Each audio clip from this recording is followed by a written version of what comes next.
Hey, this is Dave DeCamp from antiwar.com. This is anti-war news for Monday, February 3rd, 2025.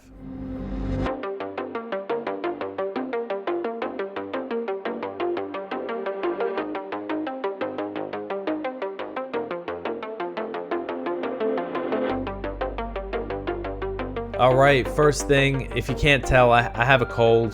I'm kind of out of it, so I'm going to go through the stories a little quicker than usual today, but I wrote a ton of stuff. Kyle wrote a bunch. Jason wrote a bunch. We just have so much happening right now.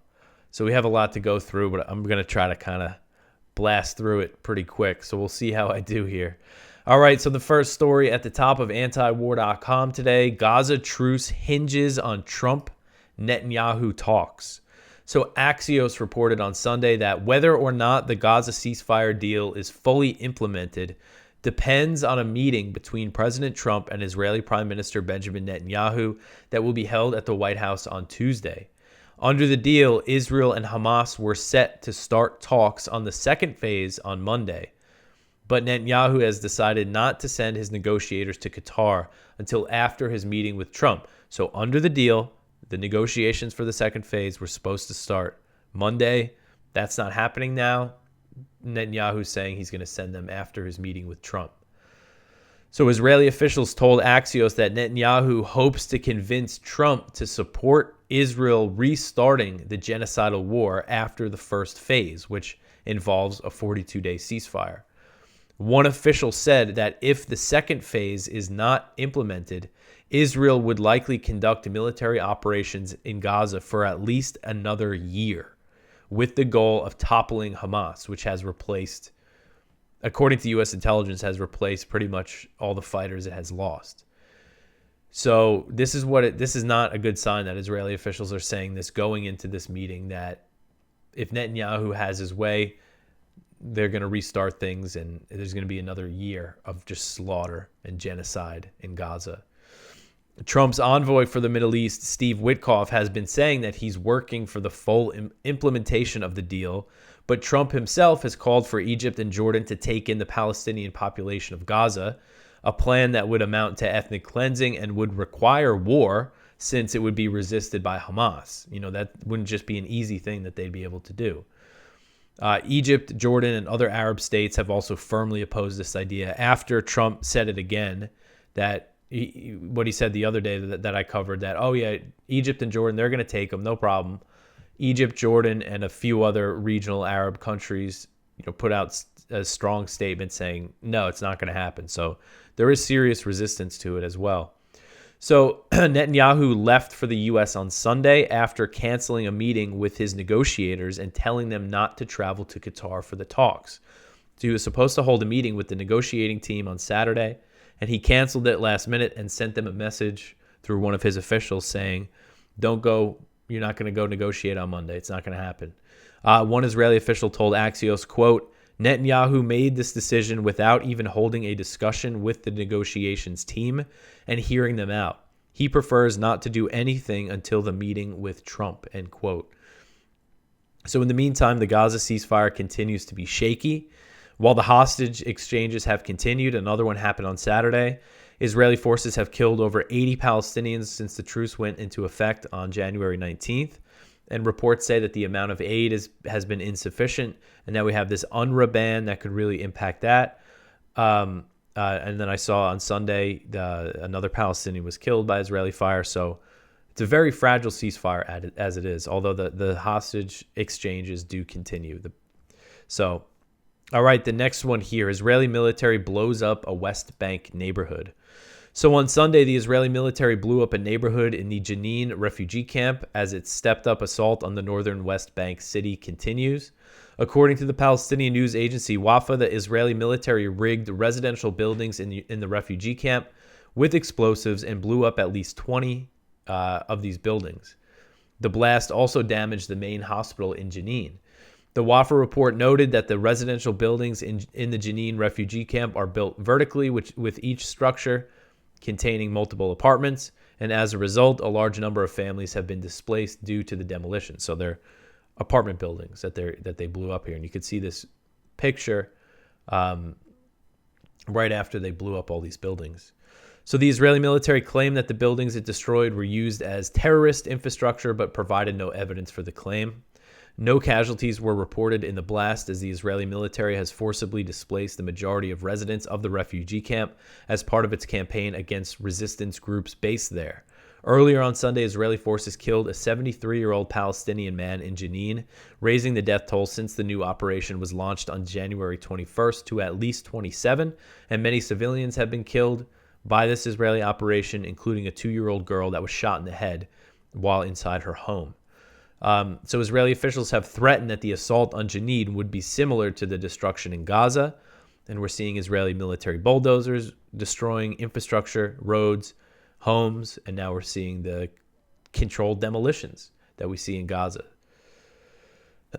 All right, so the next one here, released Palestinians report torture in Israeli captivity. This one is from Kyle Anzalone at the Libertarian Institute.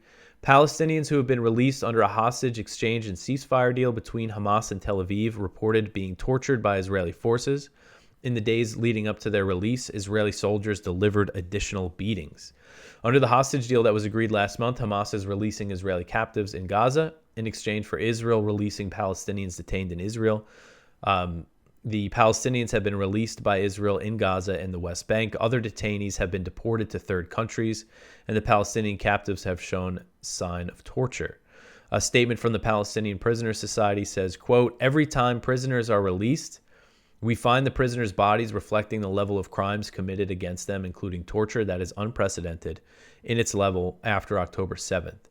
Starvation crimes, systematic medical crimes, and the infection of a number of them with scabies," end quote. And I've seen pictures of some of these people coming out. They really don't look good, and a lot of them have scabies, a skin disease. So a reporter from the Anadolu agency confirmed that released prisoners made allegations of abuse when they were released in the West Bank.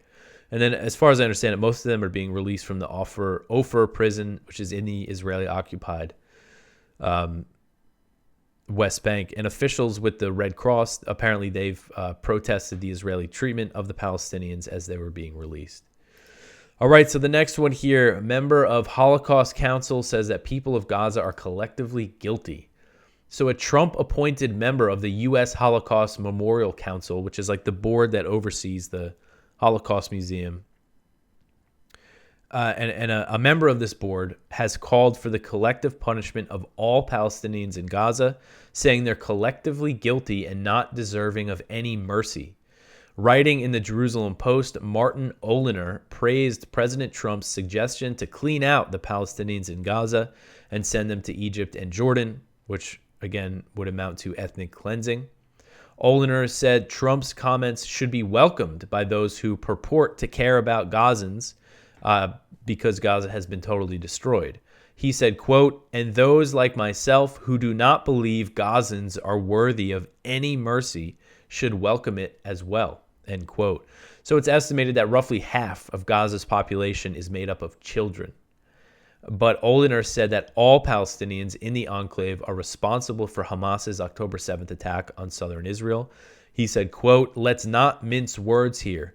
The people of Gaza are collectively guilty for invading Israel," end quote. He also said the people of Gaza are, quote, "fundamentally evil, and they must pay a price for their actions," end quote. He called for countries around the world to take in Palestinians from Gaza, not just Egypt and Jordan. He said, quote, "Besides Egypt and Jordan, other Muslim countries like Indonesia and Saudi Arabia should take them in. Canada, Australia, Mexico, and every country in South America and Europe can take their share," end quote. And this is an idea that we saw earlier on, Israeli media, Israeli officials talking about kind of every countries around the world taking 10,000 here, a couple 100,000 here. And there was Israeli ministers who wrote an op-ed in the Wall Street Journal saying that the U.S. should take them, that Europe should take them. This guy, he's the son of Holocaust survivors, this guy Oliner. He was appointed to the U.S. Holocaust Memorial Council by President Trump back in 2020.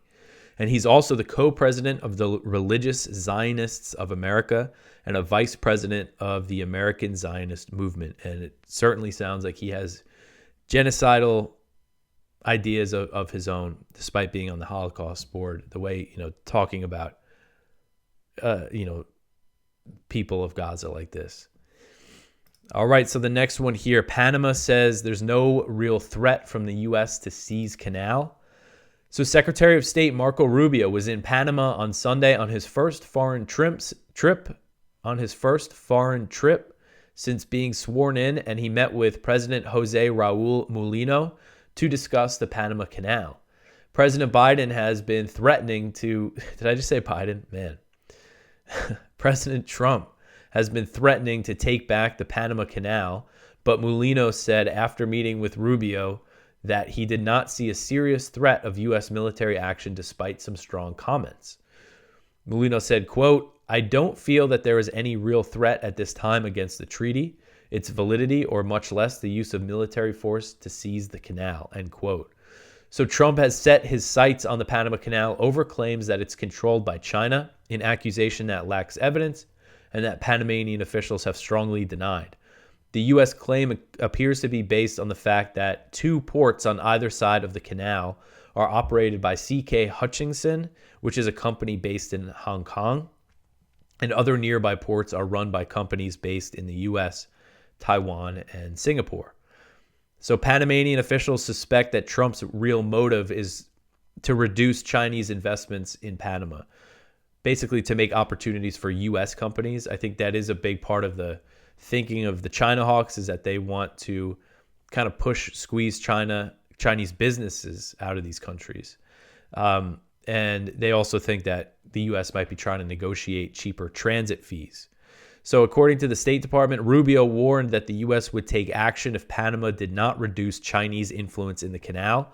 The State Department said in a readout of the meeting, quote, "Secretary Rubio informed President Molino and Minister Martinez Aca that President Trump has made a preliminary determination that the current position of influence and control of the Chinese Communist Party over the Panama Canal area is a threat to the canal and represents a violation of the treaty concerning the permanent neutrality and operation of the Panama Canal. Secretary Rubio made clear that this status quo is unacceptable and that absent immediate changes, it would require the United States to take measures necessary to protect its rights under the treaty," end quote. So Molino did say that Panama would not renew its agreement with China on the Belt and Road Initiative, which is China's global infrastructure project. This president, the funny thing here is he's like more U.S. leaning than his predecessors, and is, more friendly with the U.S. than China. So these are things that I think he might be doing anyway, but I don't know. Again, I think a big part of this is trying to just discourage Chinese investments, not just in Panama, but in the region. But I think Latin America we're going to be talking about it a lot. The next one here, Trump acknowledges that his tariffs may cause pain for Americans. So big news over the weekend was these tariffs that Trump ordered on Canada, Mexico, and China. So he's raising tariffs on all goods coming from Mexico by 25%. Same for Canada, except there's a carve out for oil and other energy imports like gas. They'll still be raised, but only by 10%. And then China, the tariffs are a 10% increase. And, there's a lot of angles to this. A lot of people I know are kind of debating this. And, but the fact is that an increase in tariffs, the cost goes to the consumer, goes to regular Americans. And Trump is acknowledging in a post on Truth Social that these tariffs will cause pain, but he insisted it will be worth it to bring about a golden age in America. Trump wrote on Truth Social, quote, "This will be the golden age of America. Will there be some pain? Yes, maybe, and maybe not," end quote. And that was in all caps. I didn't really capture the energy there. But again, so, he's saying that he's imposing tariffs to stop the flow of fentanyl from the borders, in the north and the south, the northern and southern borders. But reducing the flow of fentanyl into the U.S. is going to be extremely difficult. It's so synthetic, and it can be smuggled in very small packages. It's just, I think it's this idea of imposing tariffs to cut down on the flow of fentanyl is just kind of ridiculous. But it's also about, incentivizing manufacturing in the U.S., getting foreign companies to come here. He's saying, you don't like the tariffs? Well, you could make your stuff here, then you don't have to worry about it. And then there's the whole, but I mean, again, that's something that's going to take years, to really increase manufacture. That stuff takes years and years and years. So this is a cost that Americans are going to feel. And, but anyway, the other aspect of it, he's saying Canada could become a 51st state and then they won't have to worry about the tariffs. But it's just he's taken a very aggressive line against Canada and Mexico here. And Canada is doing retaliatory tariffs, basically 25% as well. Mexico says their tariffs are coming. They're going to announce them soon. And China says they're filing a legal complaint with the World Trade Organization and that they might impose some countermeasures. So the trade war really ramping up here with Trump. And there's also the talk, he's been talking about or hinting at getting rid of the federal income tax and replacing it with tariffs, which that does sound good, but it's not like that's happened. It's not like our income taxes are cut and then the tariffs go up. Now we just have both for now.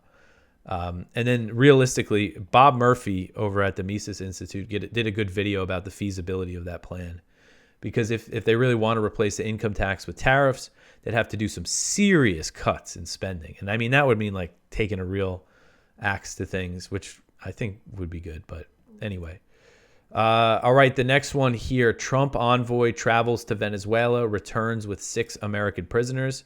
This one's from Kyle Anzalone. So this is an interesting story here. So Rick Grinnell, who's President Trump's crisis envoy, he went to Venezuela and he came back with 6 American prisoners who were there, who the U.S. wanted to get released. And I think this is interesting because this means that they're engaging with the Venezuelan government, because this is one area, especially with Marco Rubio, I was worried that they might even like ramp up and go for another regime change effort against Maduro. But this is kind of a sign that might not happen.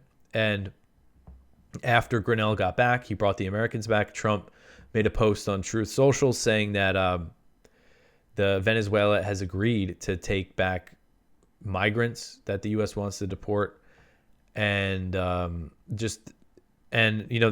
U.S. officials are saying, that they're engaging with the Venezuelan government. Although one of them, an envoy to Latin America, said, no, we're not. This doesn't mean we changed our policy. We still, they don't recognize Maduro as president. So, there's still a long way to go. But at least it's not just like they're just trying to. Because, I mean, Marco Rubio, if you remember back in 2019 when the Trump administration really tried to overthrow Maduro, Marco Rubio was like it's the biggest advocate for it, and he posted a picture of Gaddafi, as a threat to Maduro. He posted a picture of Gaddafi, like as he was being killed, and I mean that. So this is why I was so concerned about Marco Rubio being Secretary of State, because of that. So again, hopefully this is a sign that that's not the path they're going to go down. All right, so the next one here, Israeli military construction in southern Syria. This one is from Jason Ditz. So on Friday, Israeli soldiers inside the newly occupied part of the Golan Heights came under fire. There were no injuries, but it may be a sign of growing unrest over the new occupations within the southern Quneitra and Dara governance of Syria. Those concerns are only growing in recent days, with the Washington Post reporting new satellite images from Planet Labs show that Israel is engaged in military construction within southern Syria. They are believed to be building new military outposts. More than half a dozen structures are reportedly being assembled. The locals are saying this is long term. If they're building stuff like this means that they're not planning to leave. So there's this new resistance group that has kind of made itself known, and they open fire on the Israelis. They call themselves the Islamic Resistance Front in Syria, which intends to resist both the Israeli occupation and the al-Qaeda-linked ruling party. They're, as far as I understand it, they're a Shiite group, and they're going to be, so we might see more of them. The situation in Syria, I mean, things are very unstable. It's not like the HTS government has complete control everywhere. So this group might be able to exist in some pockets of Syria. But I mean, I think it's a sign that Israel might start to face some resistance to this occupation of southern Syria. All right, so the next one here, Trump says, we're not involved in Syria. They got their own mess. So this article's from Kelly Vlahos at Responsible Statecraft. So this was like last Thursday. In a response to a question about foreign reports that he is ordering U.S. troops out of Syria, Trump said Thursday that he did not know where that came from. However, he added, quote, we're not involved in Syria. Syria is in its own mess. They've got enough messes over there. They don't need us involved, end quote. So he's denying the reports, which I covered that report that Israeli media said he told Israel they were going to withdraw. He's saying that's not true, but he's also saying they don't need us involved in Syria. It's a mess. We got to get out. And, he says we're not involved, but the U.S., of course, is incredibly involved in Syria. He just drone bombed Syria the other day. So, that's another thing. The last episode, it wasn't confirmed that U.S. airstrike in Syria, but then U.S. Central Command put out a statement and said, yeah, that was the first airstrike under the new Trump administration that we know about, at least, was in northwest Syria's Idlib province. They claimed that they targeted a Haras al-Din guy. So anyway, now Trump, again, denying the report, but kind of saying like the idea of a withdrawal from Syria might be on the table.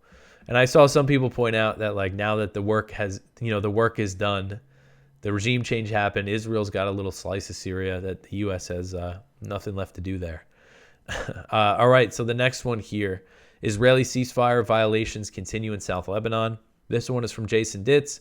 As it does virtually weekly, Israel reiterated today that civilians are not to return to their homes in any areas of southern Lebanon Israel currently occupies. This apparently includes not just villages, but the Mediterranean Sea as well, as an Israeli military boat captured a Lebanese fisherman near the coast at Ras Nakora. Nakora is the southernmost Lebanese coastal village, only a couple of miles from the Israeli border. There is no specific Israeli order against fishing there, however, and this is just another expansion of an open-ended occupation of Lebanese territory. Earlier this week, Israel was reportedly withdrawing from the western part of southern Lebanon, this in spite of an IDF surveillance post overlooking the Tyre district, which includes Nakora. So there was also, over the weekend, Jason covered it, actually I think it was on Friday, Israeli airstrikes killed 2 people in Lebanon on Friday. And these these violations just continue every day. They're burning down homes. And that's another thing that'll probably be on the agenda with the Trump-Netanyahu meeting. All right, so the next one here, the U.S. attacks northwest Somalia. Trump says many killed. So this is the second known U.S. airstrike under Trump in Somalia. This is another article from Jason. On Saturday, the United States launched multiple airstrikes against northwestern Somalia's Golis mountain range. Details are still coming in, but President Trump, in announcing the attack on Truth Social, said that many were killed and that the target was ISIS. The leader of Puntland made a statement later claiming that the U.S. airstrikes killed 46 ISIS members, including 12 fighters from unnamed Arab countries. His statement provided no names, and there's been no confirmation of the actual toll. Trump and other officials are reporting the attacks targeted a yet unnamed senior ISIS planner. Trump said that the former president would not act quickly enough to kill him, but said that he did it. So we don't know exactly who this was, but I read something in the New York Times saying that this was more of a symbolic strike to assert Trump's leadership or whatever.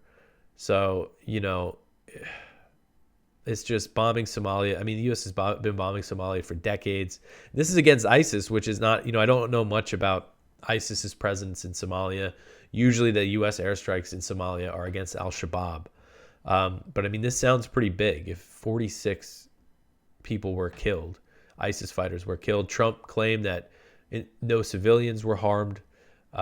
We'll see if more details come out about the strike. But Trump said that the message, this showed that the U.S. had a message of, we will find you and we will kill you, to ISIS and other terrorist organizations. So again, I read that thing in the Times saying that it was more of a symbolic thing than anything. But again, that's the New York Times. All right.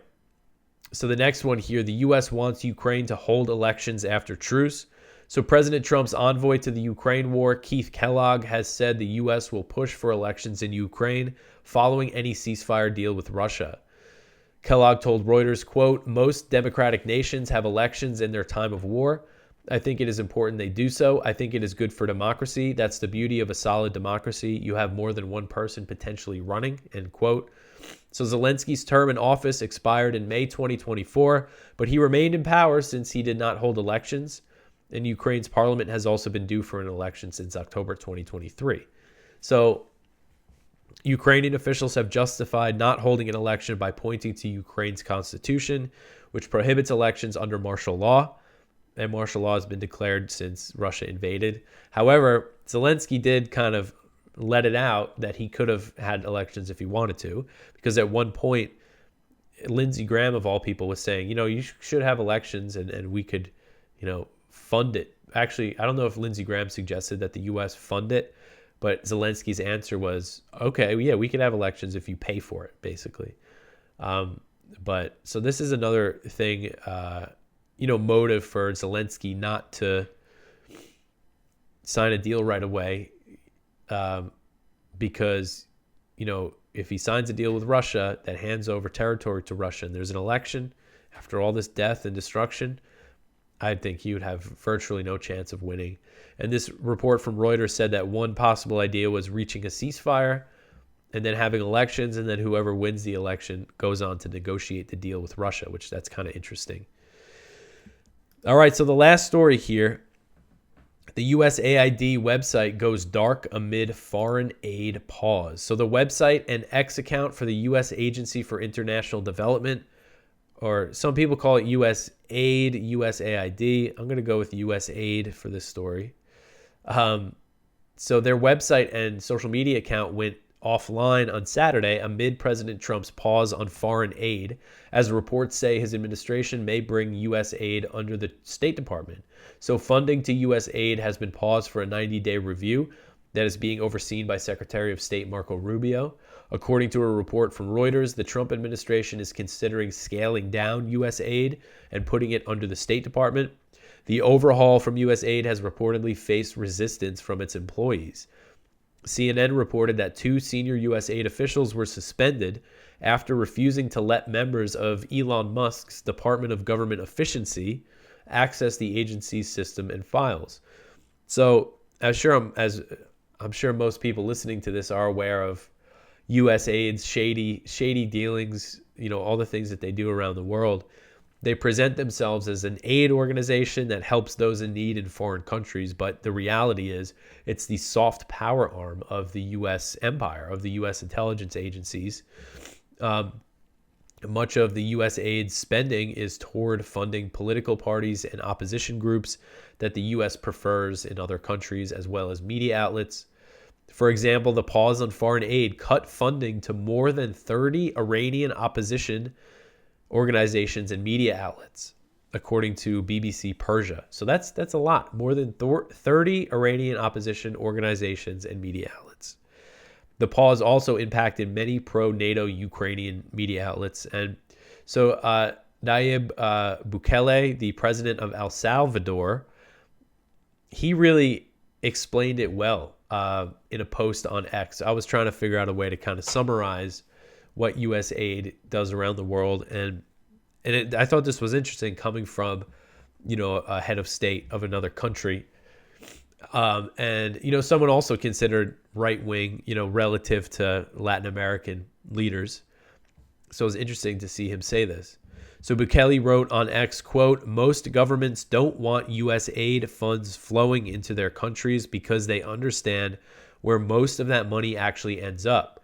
While marketed as support for development, democracy, and human rights, the majority of these funds are funneled into opposition groups, NGOs with political agendas, and destabilizing movements. At best, maybe 10% of the money reaches real projects that help people in need, and there are such cases, but the rest is used to fuel dissent, finance protests, and undermine administrations that refuse to align with the globalist agenda. Cutting this so-called aid isn't just beneficial for the United States, it's also a big win for the rest of the world," end quote.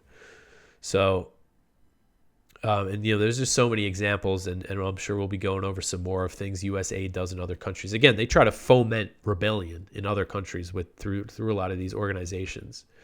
And you imagine you put the shoe on the other foot. Like if Russia, Iran, or China was funding all these movements here in the U.S., how would we feel about it? So that is it for the news for today. Please go check out our viewpoints. One from me, I wrote a viewpoint about why Trump should end the Ukraine war right now. Basically, the argument is between, we see these reports that Trump told Kellogg, have this thing wrapped up in 100 days and that they plan to have a ceasefire by Easter. My point is, between now and Easter, Ukraine's not going to magically gain any new leverage over Russia. But between now and Easter, a lot more Russians and Ukrainians are going to die. I mean, just this weekend, Ukrainian drone attacks kill people in Russia. Russian missile attacks kill people, civilians in Ukraine. And it's just completely pointless, this death that's happening. And so go read that if you'd like. I'm going to try to write more viewpoints and opinion pieces. One from James Carden, The Real Meaning of the Fight Over Tulsi Gabbard. One from Jonathan Cook, How the West Hides its Gaza genocide guilt behind Holocaust Day remembrance. One from Judge Napolitano, Killing the Constitution at Guantanamo. And our spotlight is from Nizam Mahmoud, As a Surgeon in Gaza, I Witness Hell Visited on Children.